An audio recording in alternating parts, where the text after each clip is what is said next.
Nobody votes for you for what you've done. Right. They want to know what comes next. And yet, this is a neck-and-neck race, and no one feels very comfortable on the Democratic side of things that Donald Trump isn't going to be the next president. The Oregon Supreme Court on Friday declined to hear a 14th Amendment-related case to remove former President Donald Trump from the state's ballots, saying it will wait for a U.S. Supreme Court decision before taking any action. In a one-page statement, the state's top court wrote that it would not for now hear a challenge issued by 5 Oregon voters seeking to bar the former president from ballot access in the 2024 Republican primary and general election. The voters had asked the court to direct the Oregon Secretary of State to disqualify the former president under the Constitution's 14th Amendment, although the Secretary, Democrat LaVon Griffin-Valade, wrote she had no authority under state law to do so. Because the U.S. Supreme Court took up an appeal of a decision handed down last month by the Colorado Supreme Court to block President Trump from appearing on state ballots, the Oregon Supreme Court noted that the arguments presented in the court decision are identical to some arguments advanced by the voters. The Colorado High Court had ruled that the 14th Amendment's Section 3 bars individuals who have engaged in an insurrection or rebellion from appearing on state ballots. Yes, well, now we are in the election year, and the president has been working very hard over the past 3 years to do what is necessary to meet the needs of the American people. Now he can go talk about it. A majority of the Colorado court's judges had argued that they believed the former president engaged in an insurrection relating to the breach of the U.S. Capitol on January 6, 2021. The former president has not been charged with or convicted of carrying out an insurrection against the U.S. government. It can be used as weapons. Claire McCaskill, you know the Senate well. I assume you have a memory of anything near like this. We just saw protesters walking through Statuary Hall, Claire. I just don't want to interrupt, but we just saw people going right through. There they are. And our what looks in Statuary Hall. Now that is the area. Is that the Walt Whitman camera that's capturing those? I believe. No. Whitman statue.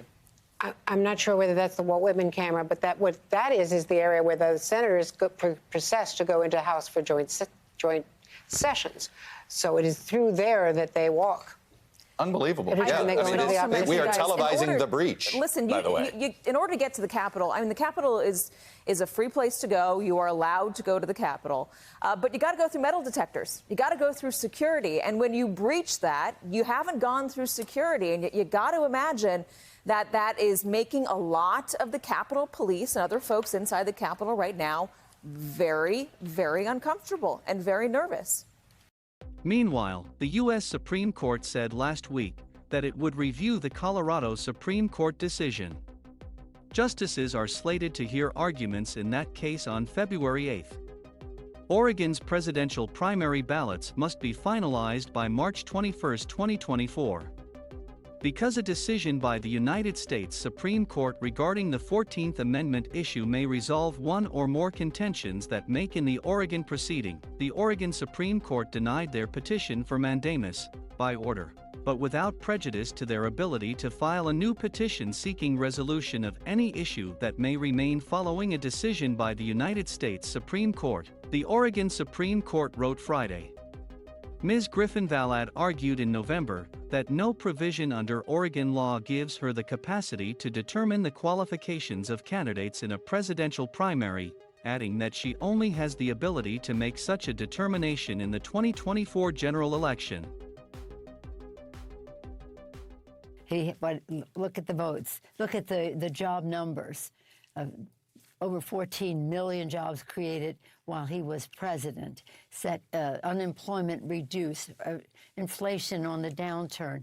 And I'm very proud of what's happening with health care. He has worked to reduce the cost of health care, whether through the Affordable Care Act or the cost of prescription drugs. They just are not giving him credit for it. They just are not giving him credit for it. But what's really important to people is what he is going to do.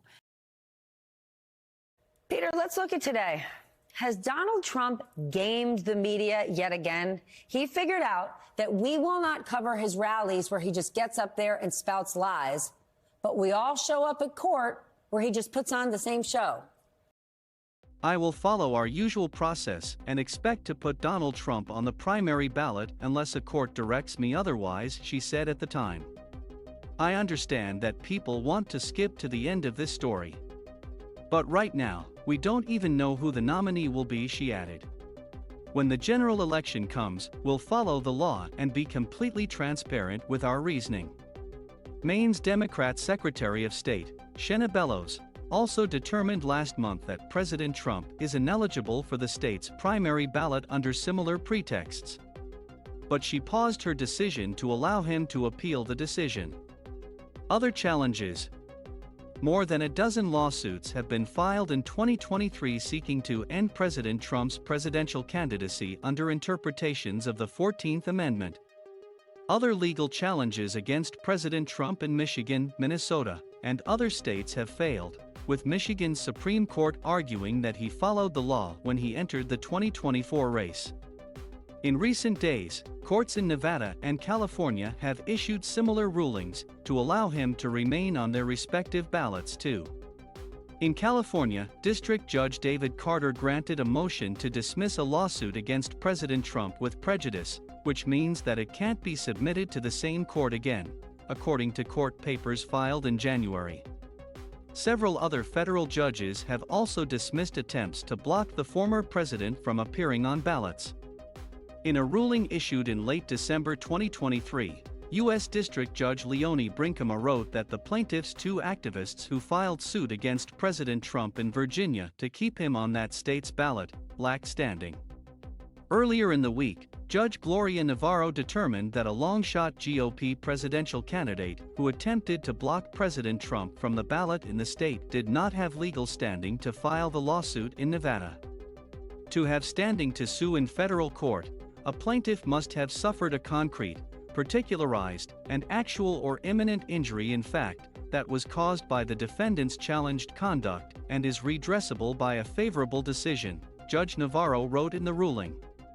Ahead of the U.S. Supreme Court appeal, Trump campaign spokesman Stephen Chung said that unsurprisingly, the all-Democrat appointed Colorado Supreme Court has ruled against President Trump, supporting a Soros-funded, left-wing group's scheme to interfere in an election on behalf of crooked Joe Biden by removing President Trump's name from the ballot and eliminating the rights of Colorado voters to vote for the candidate of their choice.